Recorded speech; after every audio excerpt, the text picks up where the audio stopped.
अच्छा बादाम सॉन्ग्स पर रील्स बनाकर रातों रात स्टार बनी अंजलि अरोड़ा की जिंदगी का ये काला सच जानकर हो जाएंगे हैरान। जानेंगे भारत की कैसी बहादुर बेटी की कहानी जिसे अमेरिका भी पूछता है। क्या आप जानते हैं अपने पड़ोसी मुल्कों पर रसिया क्यों कब्जा कर रहा है? अंत में साउथ की सुपरस्टार सामंथा ने क्यों ठुकराए करोड़ों की ऑफर, जानकर आप चौंक जाएंगे। नंबर 6, सोनम कपूर की निर्जा मूवी तो आपने देखी ही होगी, जिसमें उन्होंने निर्जा भनोट का किरदार निभाया है। ये भारत की एक ऐसी बहादुर बेटी थी जिनकी पूजा अमेरिका आज भी करता है। साल 1986 में जब एक फ्लाइट पाकिस्तान के कराची में लैंड हुआ तब कुछ टेररिस्ट्स उस प्लेन को हाईजैक कर लेते हैं। निर्जा उस प्लेन की सीनियर फ्लाइट अटेंडेंट थी। उन्होंने नोटिस किया कि हाईजैकर सिर्फ अमेरिकन को ही निशाना बना रहे हैं, इसलिए निर्जा ने प्लेन में मौजूद सभी अमेरिकन का पासपोर्ट चुपके से फाड़ कर डस्टबिन में फेंक दिया। उस प्लेन में कुल 41 अमेरिकन थे, जिनमें से निर्जा की चालाकी के चलते सिर्फ 2 ही मारे गए। वो चाहती तो प्लेन से निकल सकती थी, लेकिन उन्होंने ऐसा न करते हुए सारे पैसेंजर्स को बाहर निकाला और अंत में 3 मासूम बच्चों को बचाने के लिए खुद गोली खाकर मौत को गले लगा लिया। अपनी मौत के वक्त निर्जा सिर्फ 22 साल की थी।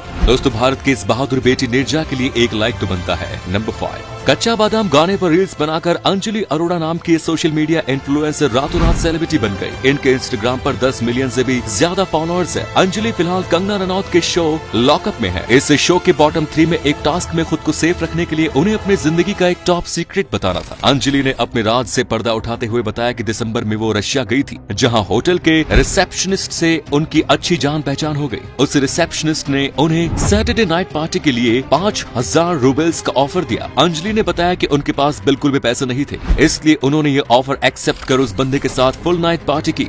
उनका ये सीक्रेट ना किसी दोस्त को पता था और ना ही उनके पेरेंट्स को। इस वीडियो के सामने आते ही लोग अंजलि का खूब मजाक उड़ा रहे हैं और उन्हें ट्रोल कर रहे हैं। दोस्तों, क्या अंजलि ने सही किया या गलत, आपको क्या लगता है? नंबर 4, एरिया के हिसाब से अगर देखें तो रशिया दुनिया का सबसे बड़ा देश है, लेकिन चौंकाने वाली बात यह है कि इतने बड़े देश की पॉपुलेशन सिर्फ 14 करोड़ है। पिछले कुछ सालों में रशिया की फर्टिलिटी रेट काफी तेजी से कम हो रही है, जिसके चलते वहाँ कम संख्या में बच्चे पैदा हो रहे हैं और रशिया में औसतन लोगों की उम्र 40 साल से ज्यादा है, जिस कारण रशिया के वर्क फोर्स में भी काफी गिरावट आई है। यहाँ तक कि रशिया में अपॉर्चुनिटी कम होने के चलते दूसरे देशों के लोग भी वहीं बसना नहीं चाहते।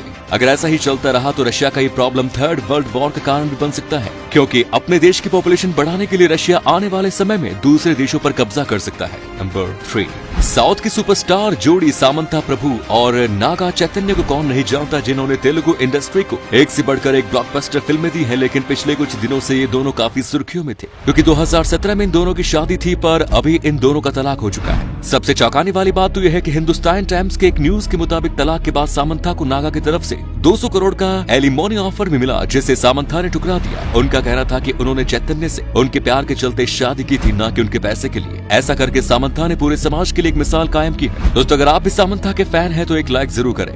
नंबर 2, मार्च 2003 में FBI ने एंड्रू कार्लसन नाम के एक शख्स को गिरफ्तार किया। हर न्यूज चैनल पर यही खबर थी कि इस बंदे ने स्टॉक मार्केट से इतना पैसा कमाया कि पहले किसी के साथ भी ऐसा नहीं हुआ। इस शख्स ने स्टॉक मार्केट में $800 इन्वेस्ट किए, जो मात्र 2 हफ्तों में 350 मिलियन बन गए। FBI को यह शक हुआ कि यहाँ तो कुछ तो घोटाला जरूर है। एंड्रू से पूछताछ करने के बाद उसने बताया कि वो एक टाइम ट्रैवलर है जो 250 साल फ्यूचर से आया है। उसे पता था कौन सा स्टॉक ऊपर जाएगा, कौन सा नीचे। FBI ये सुनकर हैरान रह गया। उन्हें लगा कि एंड्रू झूठ बोल रहा है, पर और ज्यादा छानबीन के बाद ये पता चला कि दिसंबर 2002 से पहले कार्लसन का कोई रिकॉर्ड ही नहीं था। सबसे ज्यादा हैरानी की बात तो ये थी कि अप्रैल 3 को उसे कोर्ट में सुनवाई के लिए पेश होना था, पर वो अचानक गायब हो जाता है और उसके बाद एंड्रू का कोई नामो निशान नहीं मिलता। तो क्या कार्लसन सच में एक टाइम ट्रैवलर था? आपकी राय कमेंट्स में जरूर बताएं। नंबर 1, साल 1960 में जब भारत ने इसरो की शुरुआत की, तब दूसरे देश उनका मजाक उड़ाते और कहते कि भारत जैसे गरीब देश को स्पेस प्रोग्राम्स की क्या जरूरत। और जब इसरो ने USA और रशिया जैसे दिग्गज देशों से हेल्प मांगी, तब उन्होंने साफ इनकार कर दिया। दोस्तों, आप ये जानकर चौंक जाएंगे कि इसरो का पहला रॉकेट साइकिल पर ले जाया गया था और उसे नारियल के पेड़ के सहारे लॉन्च किया गया था। इतनी कठिनाइयों के बाद भी आज इसरो ने भारत को स्पेस प्रोग्राम्स के शिखर पर पहुंचा दिया है। 2013 में इंडिया अपनी पहली ही कोशिश में मंगल ग्रह पर पहुंचने वाला दुनिया का पहला देश बना। इसके अलावा 2017 में इसरो ने एक ही रॉकेट के जरिए 104 सैटेलाइट्स को लॉन्च कर इतिहास रच दिया।